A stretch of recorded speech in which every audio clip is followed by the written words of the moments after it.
Welcome. Good morning. My name is Elaine Cressy. I use the she, her pronouns. I serve the congregation as the chair of the stewardship team, and I am the worship associate for this morning's service. Welcome to our special place. At the Unitarian Universalist Congregation of the Quad Cities, we welcome all people into our beloved community of whatever race, age, class, ethnicity, physical ability, sexual orientation, gender identity, or religious background. We especially welcome those joining us for the first time. We invite everyone to join us downstairs after service for coffee and snacks and conversation. Thank you for joining us this morning.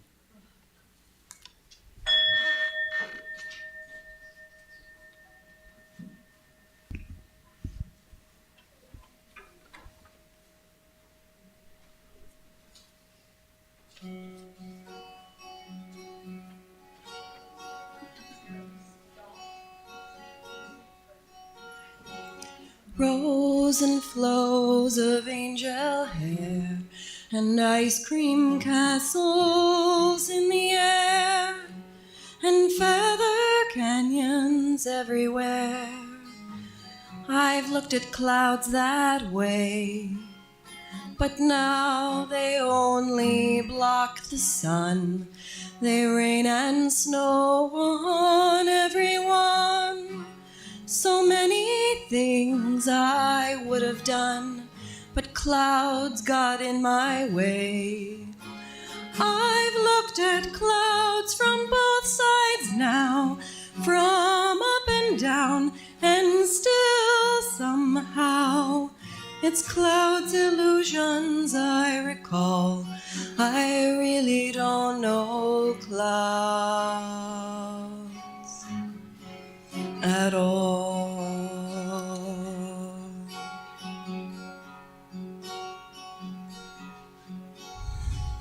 Moons and Junes and Ferris wheels, the dizzy dancing way that you feel as every fairy tale comes real.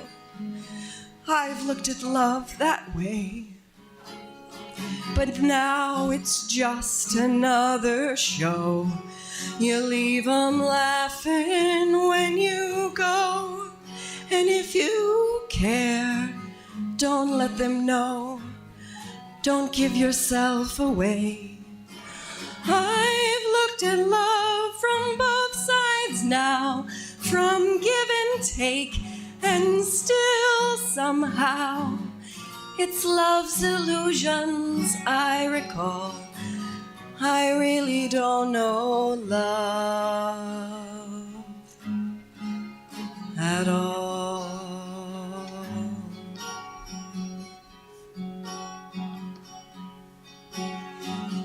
Tears and fears and feeling proud to say I love you right out loud. Dreams and schemes and circus crowds, I've looked at life that way. But now old friends are acting strange. They shake their heads, they say I've changed. Well, something's lost, but something's gained in living every day. I've looked at life from both sides now, from win and lose, and still somehow it's life's illusions I recall. I really don't know life at all.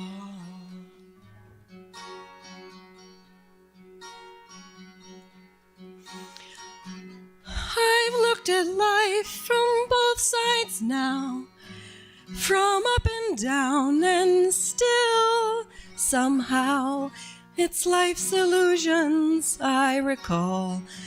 I really don't know life at all.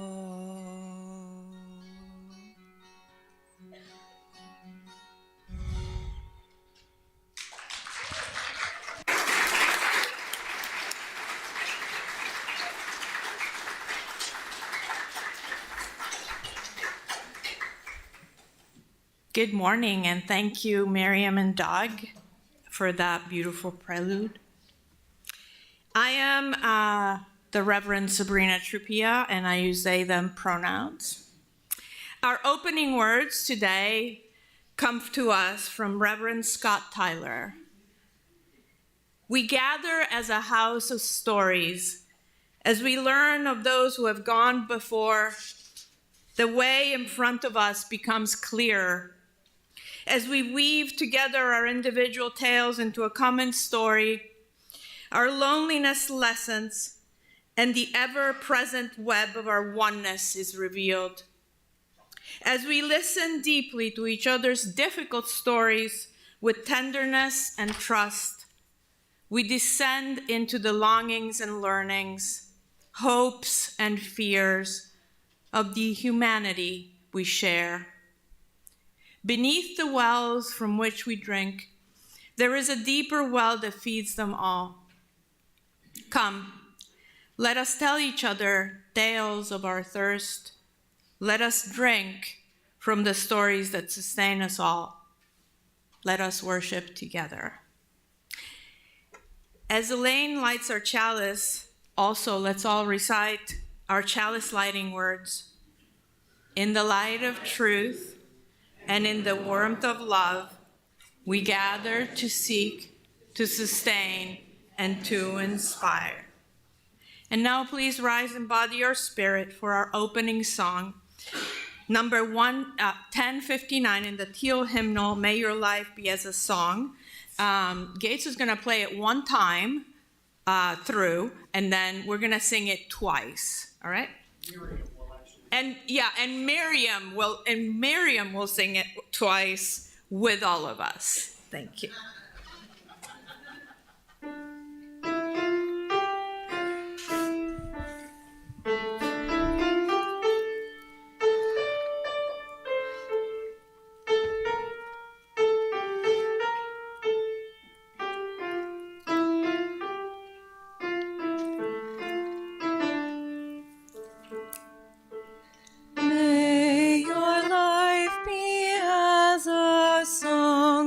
Resounding with the dawn, to sing awake the light, and softly serenade the stars, ever dancing circles in the night. May your life be as a song, resounding with the dawn, to sing awake the light, and softly serenade the stars, ever dancing circles in the night.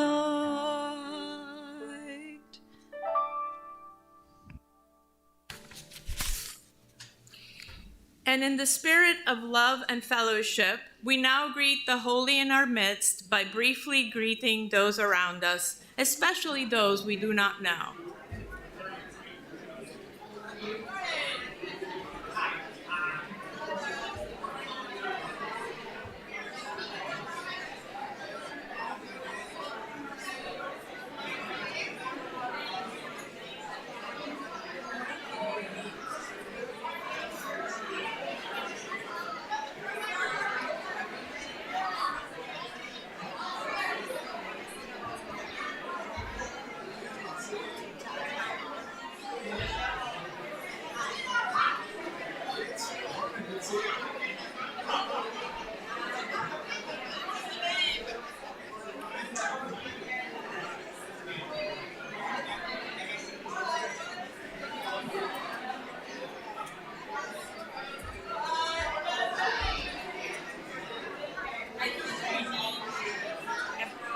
Something to hold on to coming up here.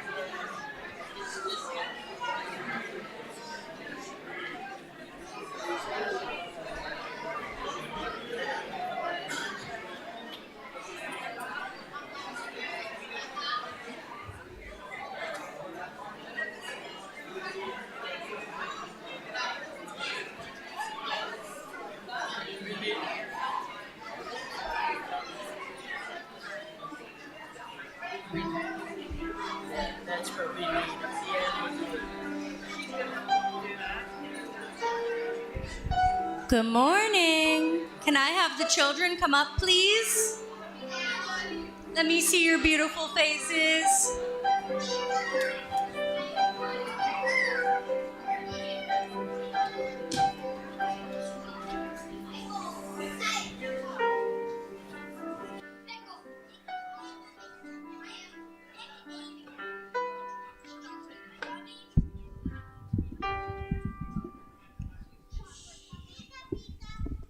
Pika Pika. We have Pikachu with us today. All right, good morning, everyone. How are we doing today? So today, we're going to play a little game. We're going to play a game of telephone this morning. And the lesson in this game is because we are telling stories, but sometimes our stories accidentally get a little mixed up when they're told to other people. So it's important that when we tell either our story or someone else's story, that we are careful with the words that we use and careful with the integrity of the story.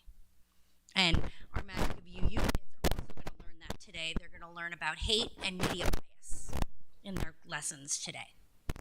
So, would any adults like to come up and play our game of telephone with us? Feel free to come up and stand in a circle with the kids. All right, so kids, stand up. Any adults? Come on, Miriam. No? Oh, we've got one. All right, let's stand in a big circle, friends. Stand in a circle. Make sure to let everybody in the circle who wants to be. All right, come on. Oh. Come over here. Come over here. Okay. All right, Liam and Madeline, make sure they get in the circle. You want to come over here? You got this. I think so. Okay. So then it is going to start with me, and I'm going to go to Kaylee. We're going to go around, and it is Abel's responsibility to share with us the story that has been told around this circle. All right.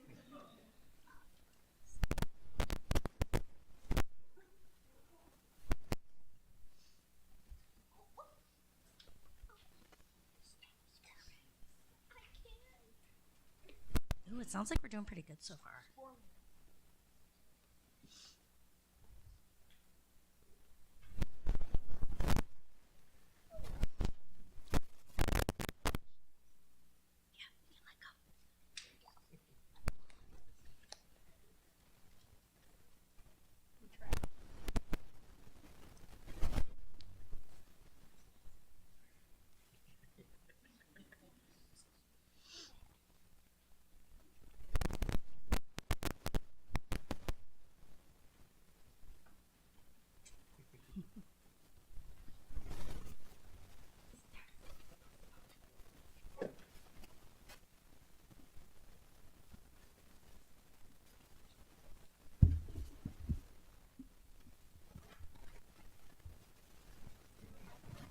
I know. The sun and something. I don't remember the fourth word. Okay, who heard the sun? Oh, okay, so right around here we heard the sun. So our phrase was love at the center. Oh, center. I heard the moon. Love at the center, which is the new motto for our new values. So I don't know where we got lost there, but The moon in the circle here. but remember, when we retell stories, it is very important to listen carefully and be mindful with our words. So let's go downstairs. Come on.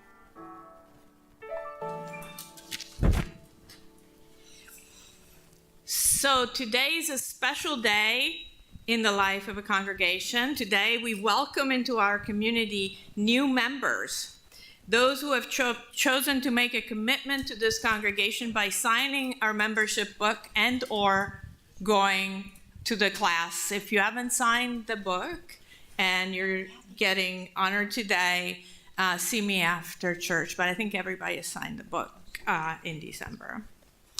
So I'm gonna leave it to the membership team to read the bios of the people, and the people that get called up, please come because we have gifts for you. Go, Mindy. Good morning, everyone. I'm Mindy Smith-Pace, and I'm chair of the welcome/membership and anything else that needs to get done to you.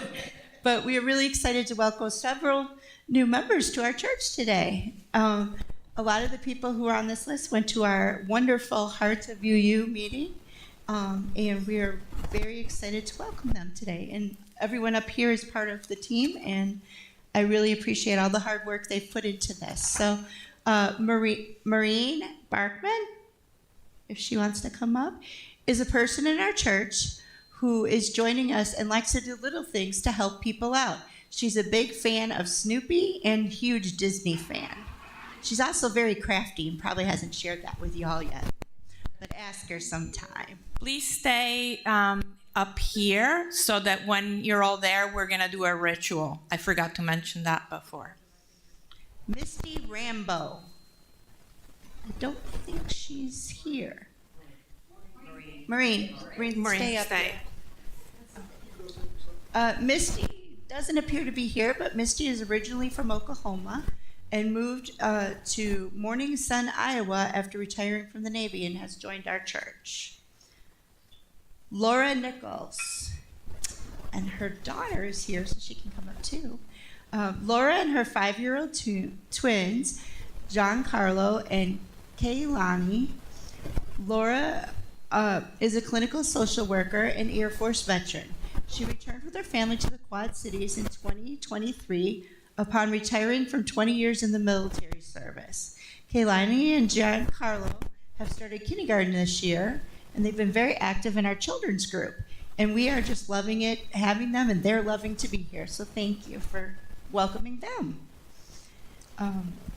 Next, we have David Brown. There he is. David Brown lives in Davenport with his wife, Lindsay, and 2 children, Madeline and Liam. David is the Dean of Students at Wilson Middle School in Moline, and we're really excited to have him here as well.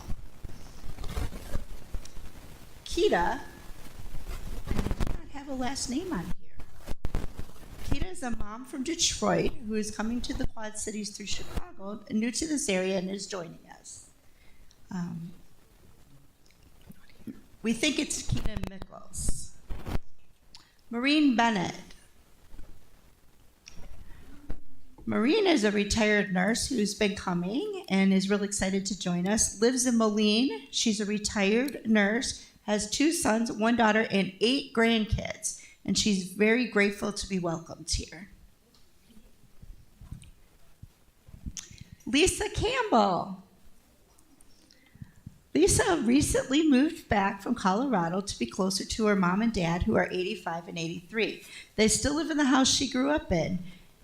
She was raised Catholic, and she was very glad to be introduced to this church. She's also currently on the social justice team, and she is really excited to be here and always has such a bright smile.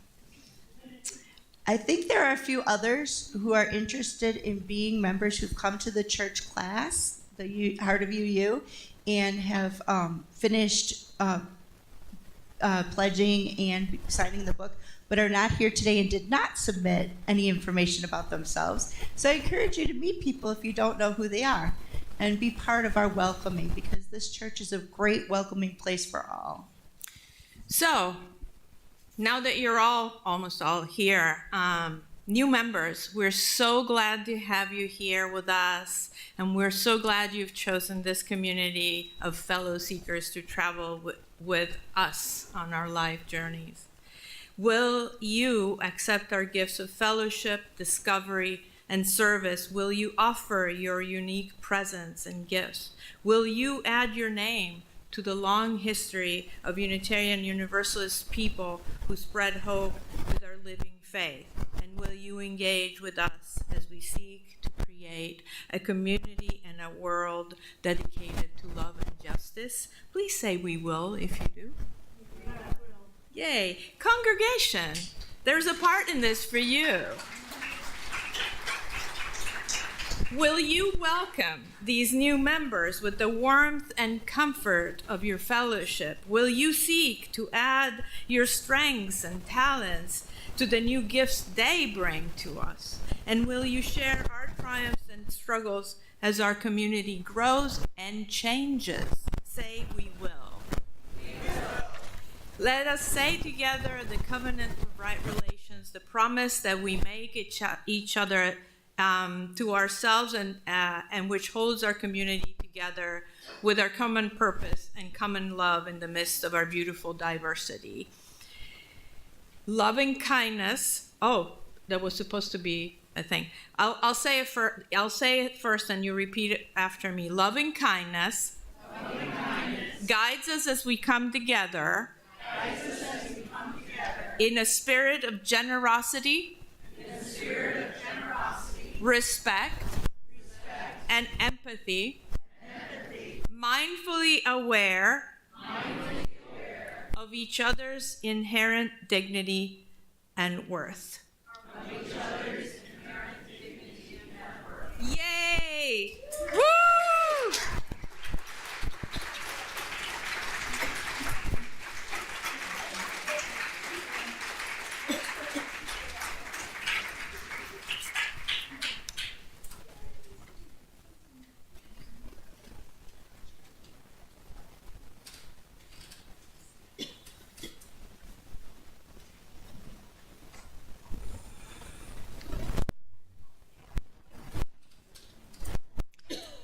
We come together as a community to share the joys, like new members, that concerns the sorrows and the milestones of our lives. At this time of sharing, we take a moment to read your entries from the Book of Joys and Concerns, where you can write stuff when it's located at the entrance to the sanctuary. So, for concerns, I have two. One is that Cindy Loudon fell last week and broke her hip. She's recovering and she's doing fine. I went to visit her. She's in good spirits and welcomes visitors. There will be an announcement about this too. She's at the Quad Cities Rehabilitation Institute in Moline. From Marcy Doyle, we have thoughts and concerns for all the people in LA. Jeannie Nahamari, children's neighbors have been evacuated, and Anne Harley's son's house is gone. And our thoughts and prayers go with everybody affected by this climate change disaster. Are there any online concerns? Not at this time? Okay. From Lori McCollum, there is a joy. Thanks to the welcome team, Ann Harrington, Justine Baratti, Kathy Soley, and me, for the UU 101 class on Thursday evening, in which 13 friends and members participated. It was a lot of fun. You should come the next time we give one. And then another joy, a little joy from Tom LaJudas, that the sound system has a T-coil so he can clearly hear service. Thank you to all that helped with this. Anything online as a joy? Well, for what has been shared and for what remains in the quiet sanctuary of our hearts, we are grateful.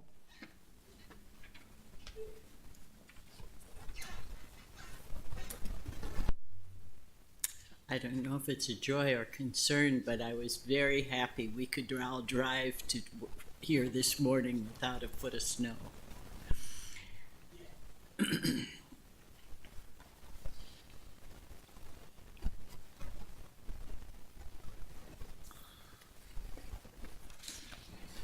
I'm looking for my place in the in the map here.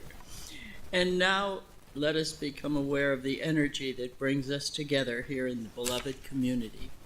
As we share a time of silent meditation, may we open our hearts and minds to a place of quiet and engage in silent prayer for the healing of pain and the balm of love.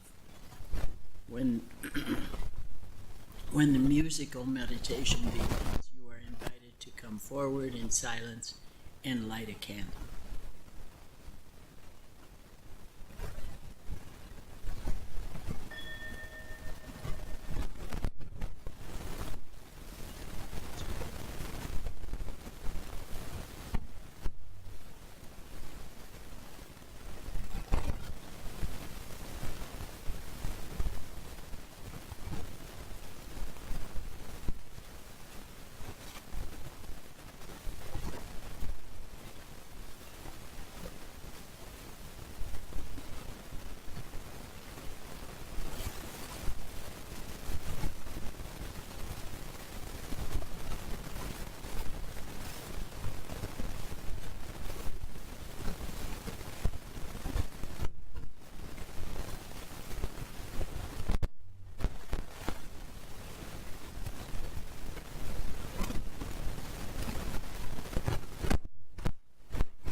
This congregation is a theologically diverse religious community with membership open to all who are in accord with our values, mission, and vision.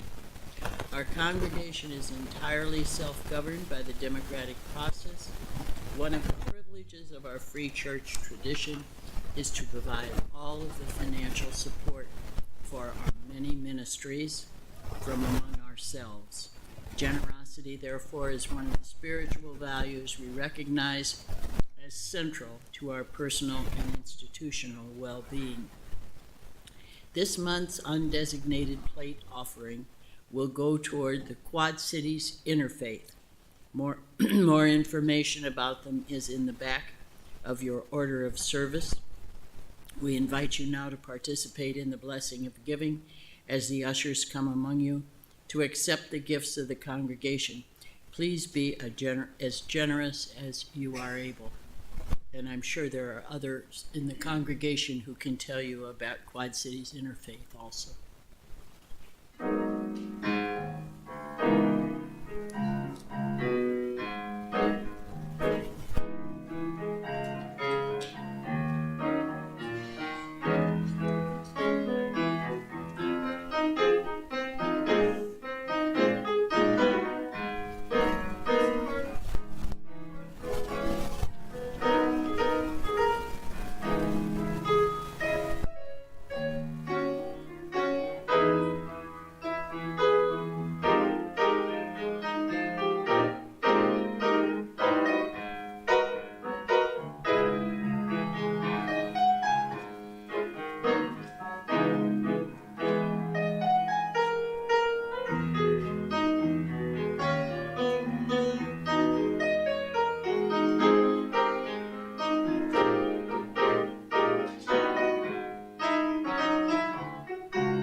For all the gift of time and treasure that you give to this congregation, with sincere gratitude, we thank you.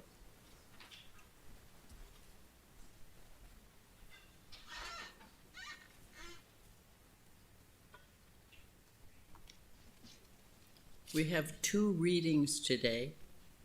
The first one is by historian Howard Zinn from his book, The People's History of the United States. He says, "My point is not to grieve for the victims and denounce the executioners. Those tears that anger cast into the past deplete our moral energy for the present, and the lines are not always clear.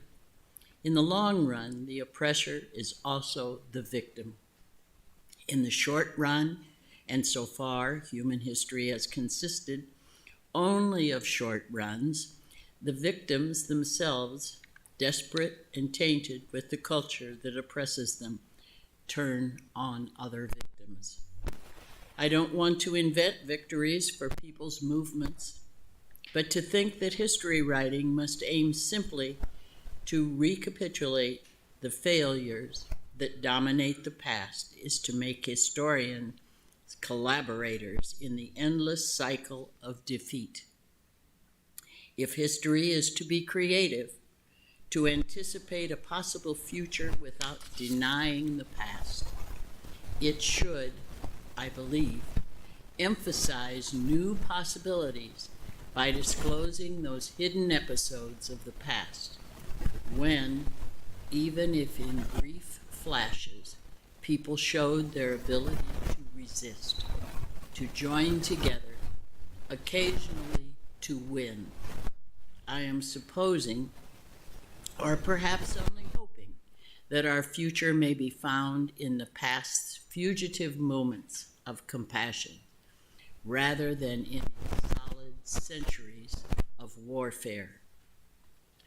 The second reading is by Father Gustavo Gutierrez, a Dominican priest and theologian who is known as the father of liberation theology. Liberation theology argues that we should construct our theology by seeing it through the axis of the oppressor and the oppressed. Here is what Father Gutierrez says in his book, A Theology of Liberation.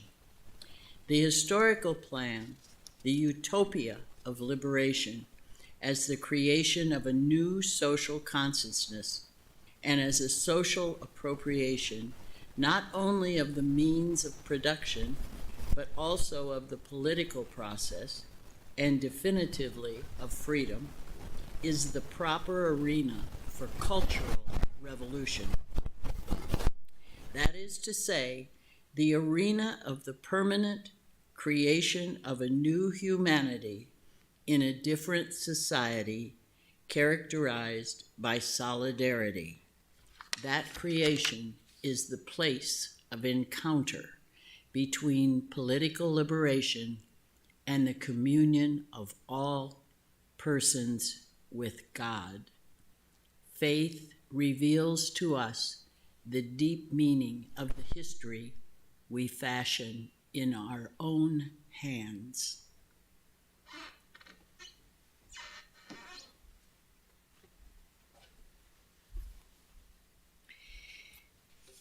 Thank you, Elaine.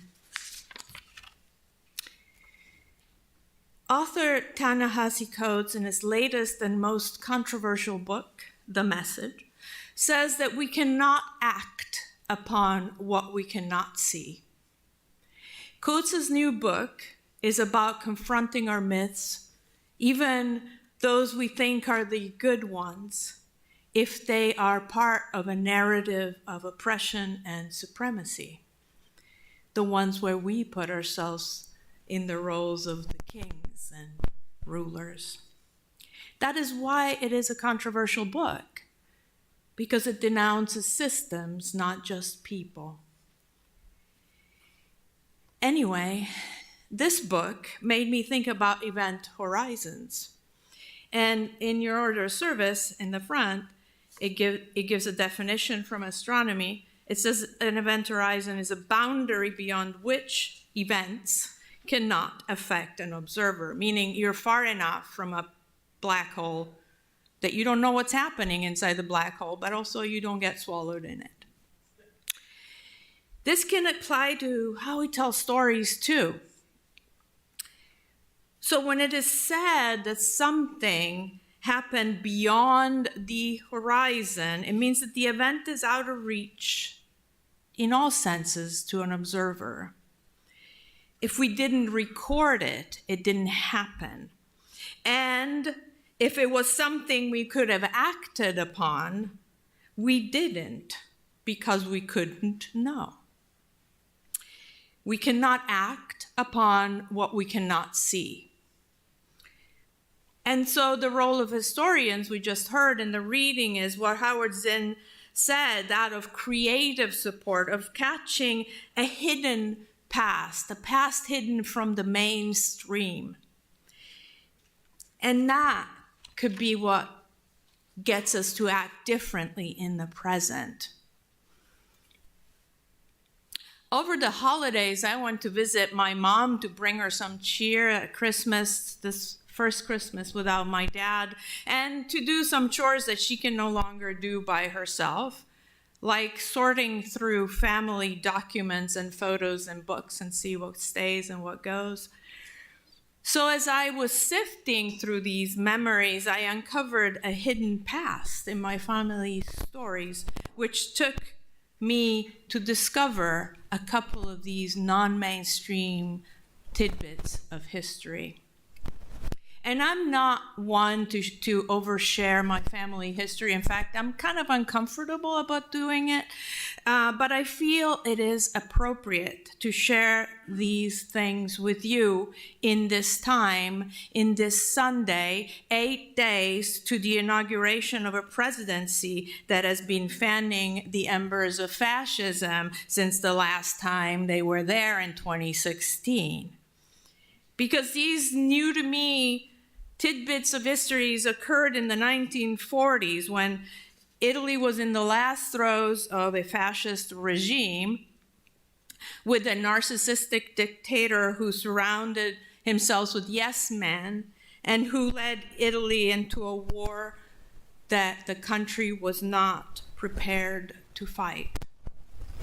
So I offer you this hidden history in the hopes that the practice of bearing witness to that can accompany us beyond the event horizon of back then, to compel us to fight back in our time, to imagine and then perhaps create something better. But before I begin, I'm not really sure that everybody knows things, so I want to tell you 2 background facts about Italy and World War II. First one is that Italy had colonies before World War II. Mind you, just like World War II, Italy was not prepared to acquire colonies in the mid-30s in the way one acquires them by waging war with the locals. But Mussolini insisted, so they did. One of these colonies was Libya in northern Africa, where many Italian families moved to in the mid-1930s for a better life because there were government's incentives to move there.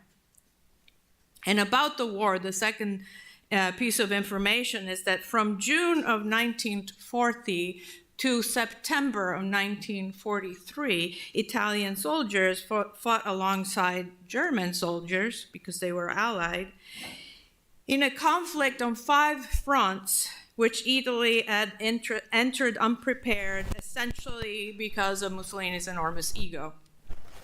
In the summer of 43, Mussolini was deposed by a military junta. It happens to dictators. And the junta signed an armistice with the Allied forces of the United States, England, and the Soviet Union. The marshals of that junta who signed didn't really think much about the predicament in which they were leaving about 1 million troops who were still fighting alongside German troops at the front. The junta just wanted Mussolini gone and the bombing to stop, and that took a lot longer than they thought, but that's a story for another time. Both sides of my family were affected by the war in different ways, and that's why I told you those 2 pieces. My dad's family lived in Libya, one of those families that went to the colonies. And when the war came to Libya, which was pretty early, my dad and my grandma suffered through one of the seizures of Benghazi and then managed somehow to escape and return home. And when they arrived, even though technically it was their home, they were put in a refugee camp for months. And there my dad suffered the loss of one eye due to playing around hand grenades and explosives, and so he got shrapnel in his face. So this was all I knew of the story, apart from some amusing anecdotes of early life in North Africa that, it's good for cocktail parties. So the documents I found in that respect, I cast into questions what happened, how'd they get to be in Libya?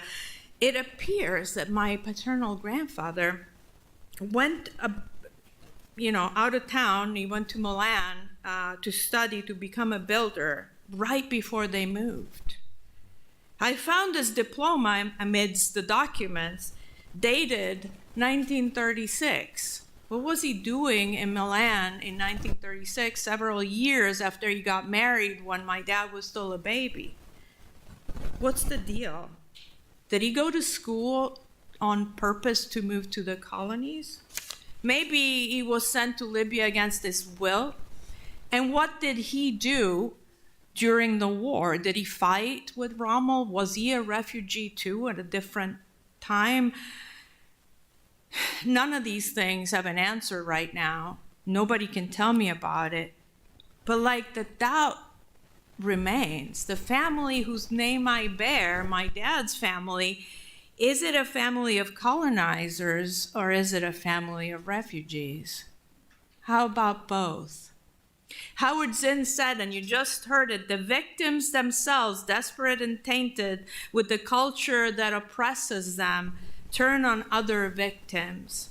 And so what I see is this, not knowing any better, is the story of a family among many being folded into the mania of a dictator who took resources away from Italians in Italy in order to build his tinfoil empire abroad, with the result that many families had no choice but to migrate to the colonies in order to have the basics to live. And in doing so, they hurt the people who lived there. But perhaps the biggest reshaping of my understanding of history comes from something I found about my mom's side of the family. My maternal grandfather, at the age of 33, was recalled as a lieutenant in the Light Infantry Corps of Sharpshooters. He was sent to southern France, where he shared a tent with his German peer, another light infantry lieutenant. And in September of 1943, remember I said the armistice, after Mussolini was deposed by that junta that didn't care, his tent mate turned to him and said, "You're my prisoner now, but if you prefer, you can keep fighting with us and be free." My grandpa said, "You can kill me if you wish, but I don't renege on my country." And he was spared. He wasn't killed, but taken prisoner and sent north to what I was told was a prisoner of war camp. Good story, right? Excellent story. My grandpa is and was brave. That is not the part of the story that was incorrect. In fact, new documents show me that, if anything, he was even braver than I thought he was. So I discovered a piece of history that has remained hidden away from the mainstream. I found 2 pages of my grandfather's writing describing his prison, which he called the Dora camp. An excerpt says, "The human element was considered only as a tool to be used until its value became lower than the value of the piece of bread they were fed, and then discarded the human element in a crematorium." He says that many of the internees died of fatigue at the rate of 200 to 300 per day. And apparently the guards of this camp had some really cruel pastime. He says they had several dozen prisoners bent over on their backs, and they would enjoy running over them. And if they ever lost their balance, they would immediately restore it by placing their bayonet face down on the back of the unfortunate man underneath. These are stories that really remind me about stories about the Holocaust. These are not stories for a prisoner of war camp. So, was Grandpa in a concentration camp? What? Well, what is this Dora camp? So I Googled it. The main entry for Dora camp is from the Holocaust Encyclopedia. The camp was called the Dora Mittelbau camp, and it was a Nazi concentration camp where weapons like V-2 rockets, Vengeance, the V stands for vengeance, V-2 rockets were produced. This merited a deeper dive, and not into the conditions of Italian prisoners who fell into the hands of the Germans in the fall of 1943. It turns out that these prisoners weren't considered prisoners of war by the Nazi regime, but military internees to avoid being subject to the Geneva Convention, because the Nazi Germany said, well, you were allied with us and you betrayed us. So they weren't even able to be helped by the Red Cross. This meant they could be forced to do hard labor. We also find out that due to this designation of internees instead of prisoner, a fair amount of them were housed and killed in concentration camps because they weren't prisoners of war. They were just internees. I never knew that my grandpa was in a concentration camp building rockets for the Nazis under duress. And in fact, turns out that not many people know the story of these troops, the Italian military internees. This is a very niche field of study that not a lot of people talk about. It's hard to find information about. There's a couple of papers. And when finally the Allied forces liberated that, they liberated the internees last because the Allied force didn't consider them prisoners, because the Germans said that they weren't prisoners, but displaced persons. I have to say my grandpa was very lucky. He was young enough, he was healthy enough, and he was able to get back to his civil service job after the war. But many internees did not come back, and their family don't really know where they are. And those who came back couldn't find a job, couldn't claim veteran benefits or anything. So these are two tidbits of history that involved my family in the 1940s, two completely different stories about one regime.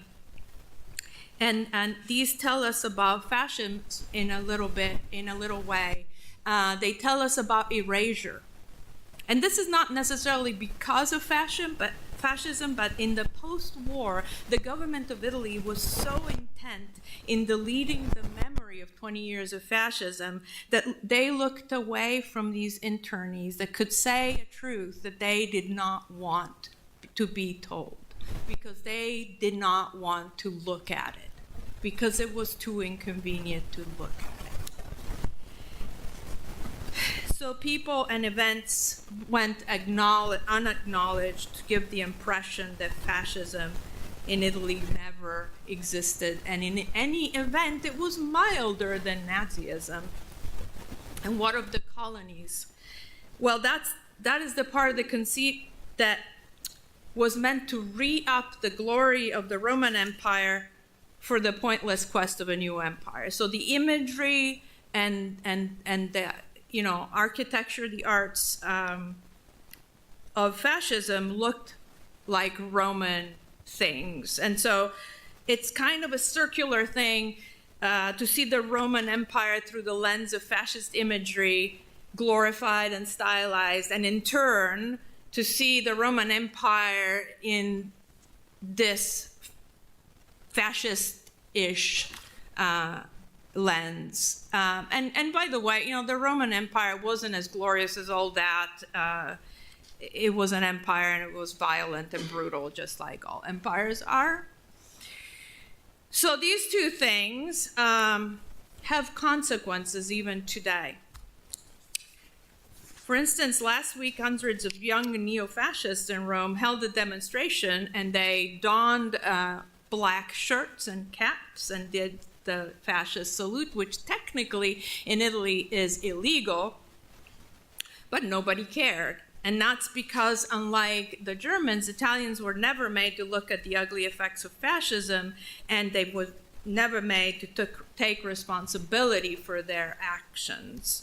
So the glorious patina of the Roman Empire has become the myth that Mussolini wasn't so bad, and in turn, to the new generations that don't have grandparents or parents that were in the war, Mussolini is a cool leader that they think they need.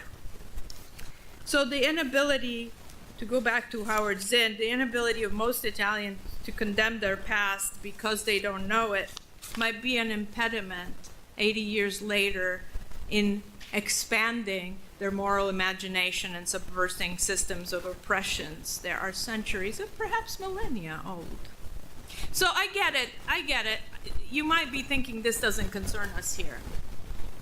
Propaganda and erasure are tools of many totalitarian regimes. And so this could be just one of many. But what I would say to that is take it as a cautionary tale. History doesn't repeat itself, but as they say, it frequently rhymes.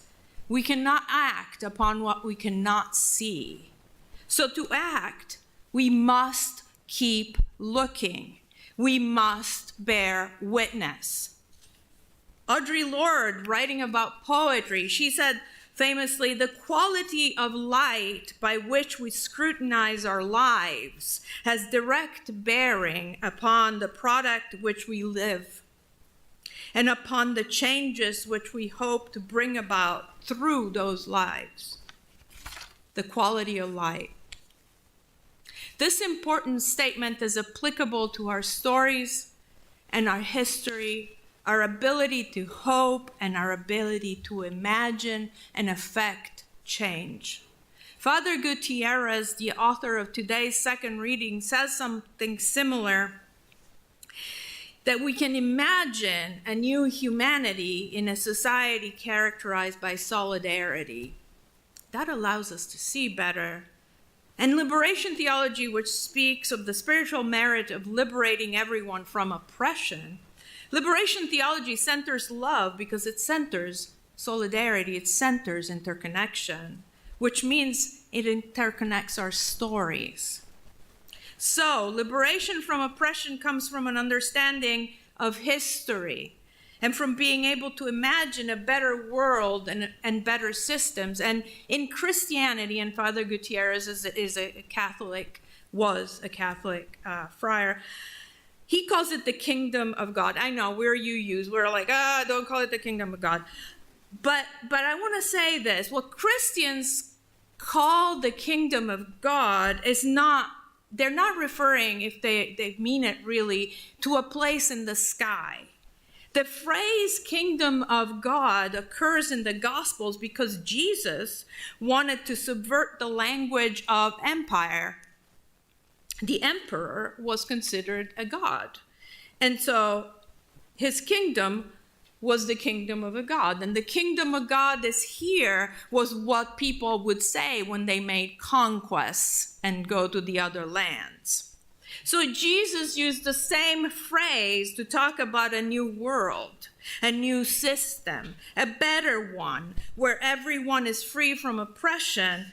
And he told his followers that that world, not the Roman Empire, is the world that God wants for all of us.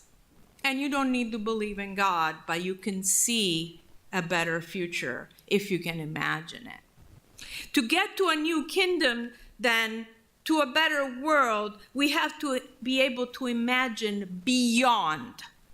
Bearing witness to hidden history like the one I've told you today can move us beyond the event horizon to a place where we can be inspired to act differently. Friends, hard times are coming. We're going to need better quality of light to fight fascism. We need the light of solidarity, the light of community, the light of nobody is free until we're all free. And we can do it when we tell our stories, illuminated by the light of community that helps us find a way to a new humanity, a new society, and a better world for all. May it be so. And now, please rise in body or spirit for our closing song, number 350 in the Grail hymnal, The Ceaseless Flow of Endless Time.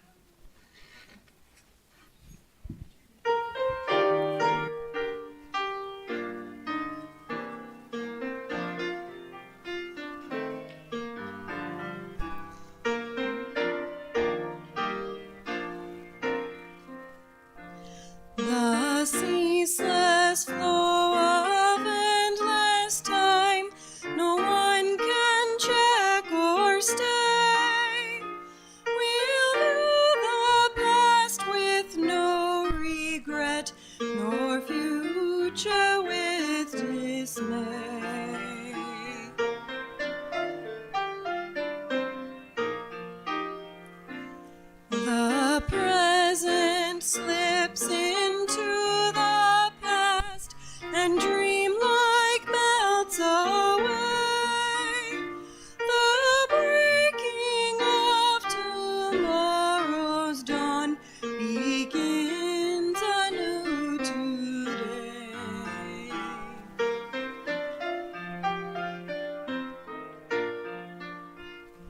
The past and future ever meet in the eternal now, to make each day a thing complete shall be our New Year vow.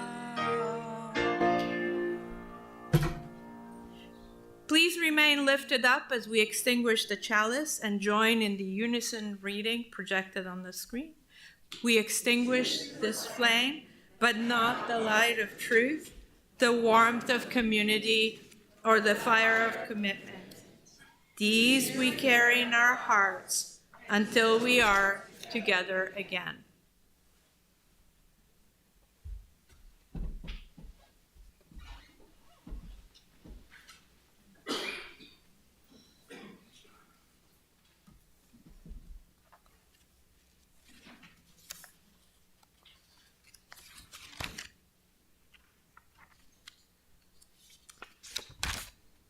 If you have an announcement for a Sunday service, please send it to the office at uucqc.org by noon on Thursday.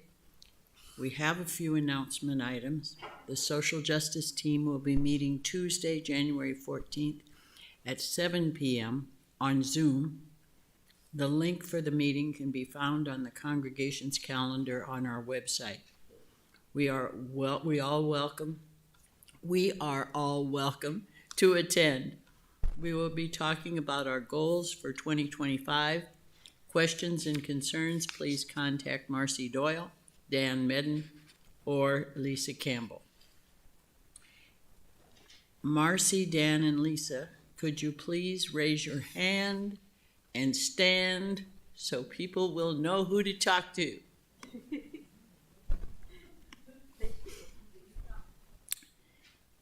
Cindy broke her hip on Monday and will be at the Quad City Rehabilitation Institute behind Trinity Hospital in Moline.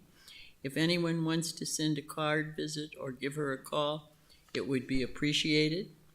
Alice Traylor, co-chair of the community meal team, wanted a few volunteers for Thursday the 16th to help with the community meal. Please see Alice Traylor or Jan DeGrieve during coffee hour. And Jan and Alice, are you both here? I know.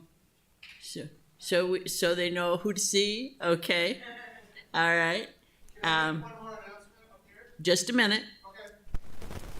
Finally, we draw our attention to the additional announcements printed on the back of your service, but we're not done. Lori McCullum announces the Quad City Environmental Film Fest starting January 19th. More info on the bulletin board. The Women's March is January 18th at noon at the Scott County Courthouse. And now, who spoke out there? Up here. Oh, okay. So we have Harvest the Power this weekend for leadership development. If you sign up, please come at 10 a.m. on Saturday. If you wish to sign up,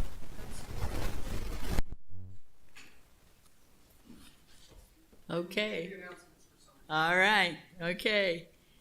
Are we done with announcements? Yes. My favorite thing is that they've moved the announcements to the end, because I would often come after the announcements and I wouldn't hear anything. So.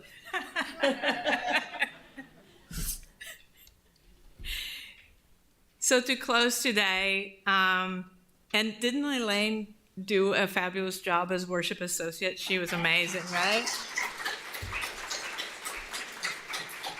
As you go out, here's a blessing. May you create stories of joy and peace. May your stories help create beloved community. May you grow close to one another through faith and deed. Go in peace. You may be seated for the postlude.